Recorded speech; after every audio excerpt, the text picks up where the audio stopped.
जय श्री कृष्ण। श्रीमद् भगवद गीता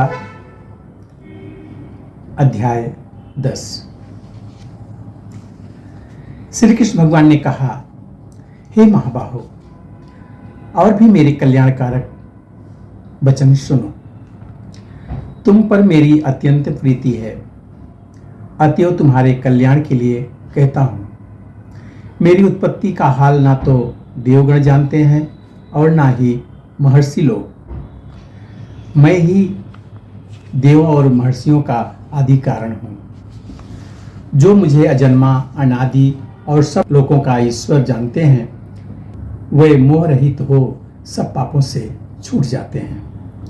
बुद्धि, ज्ञान, मोह, क्षमा, सत्य, सुख, दुख, जन्म, मरण, भय और अभय, अहिंसा, समता, संताप, तप, दान, यश, अपयश इत्यादि जो अनेक प्रकार के भाव हैं, वे सब मुझसे उत्पन्न होते हैं। सप्त महर्षि और उनसे पहले 4 महर्षि, 14 मनु, ये सब मेरे संकल्प से उत्पन्न हुए थे।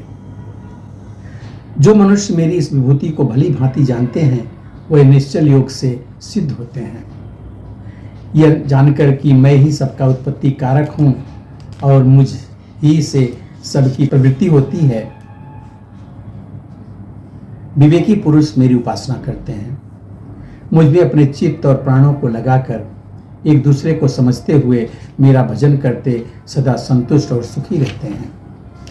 चित्त का समाधान करके प्रीतिपूर्वक मेरा भजन करने वालों को मैं ऐसा बुद्धि योग देता हूं जिससे वे मुझे प्राप्त कर लेते हैं।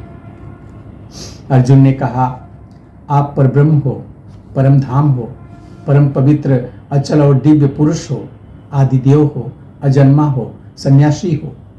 आपको सब ऋषि, देवर्षि नारद, असत देवज्ञ और व्यास भी कह गए हैं और स्वयं आप भी कह रहे हो।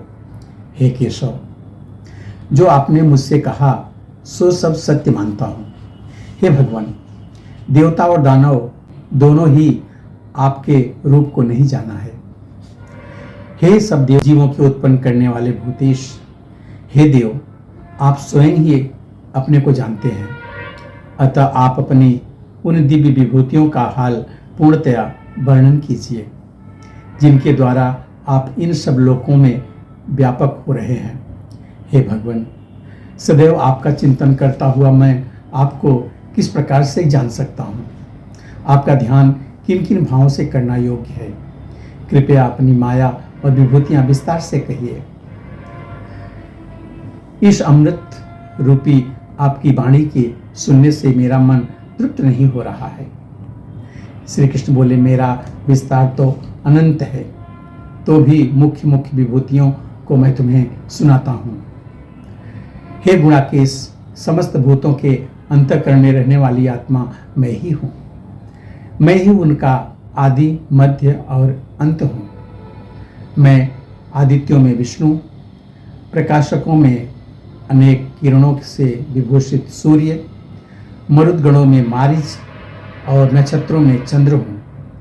वेदों में सामवेद हूँ, देवों में इंद्र, इंद्रियों में मन और भूत मात्र में चैतन्य हूँ। मैं रुद्रों में शिव, यक्ष राक्षसों में कुबेर, 8 वसुओं में अग्नि और पर्वतों में सुमेरु हूँ। हे पार्थ, पुरोहितों में बृहस्पति, सेनापतियों में अस्कंद और जलाशयों में समुद्र मैं ही हूँ। मैं महर्षियों में भृगु, वाणी में एक अक्षर ओंकार, यज्ञों में जप और अस्थावरों में हिमाचल हूँ। मैं वृक्षों में पीपल, देवर्षियों में नारद, गंधर्वों में चित्ररथ, सिद्धों में कपिल मुनि, घोड़ों में अमृत से उत्पन्न हुए उच्चैश्रवा, गजेंद्रों में इरावत और मनुष्यों में मैं राजा हूँ। शस्त्रों में वज्र, गौओं में कामधेनु, प्रजा की उत्पत्ति करने वालों में कामदेव और सर्पों में वासुकी मैं ही हूँ। नागों में शेषनाग, जलचरों में वरुण, पितरों में अर्यमा और शासन करने वालों में यम मैं ही हूँ। दैत्यों में प्रहलाद, ग्रास करने वालों में काल, मृगों में सिंह, पक्षियों में गरुड़ मैं ही हूं।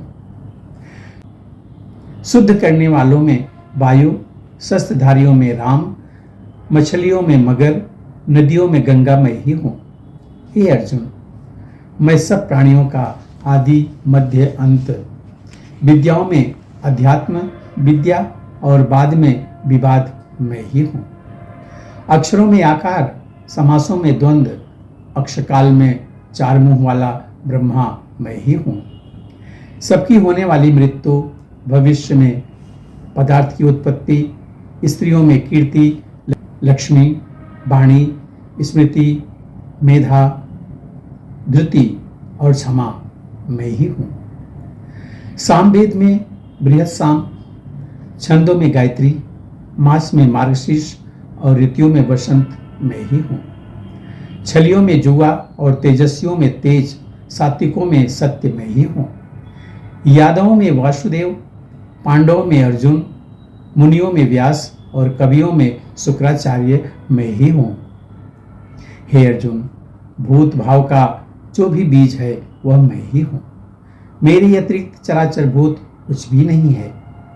मेरी दिव्य विभूतियों का अंत नहीं है।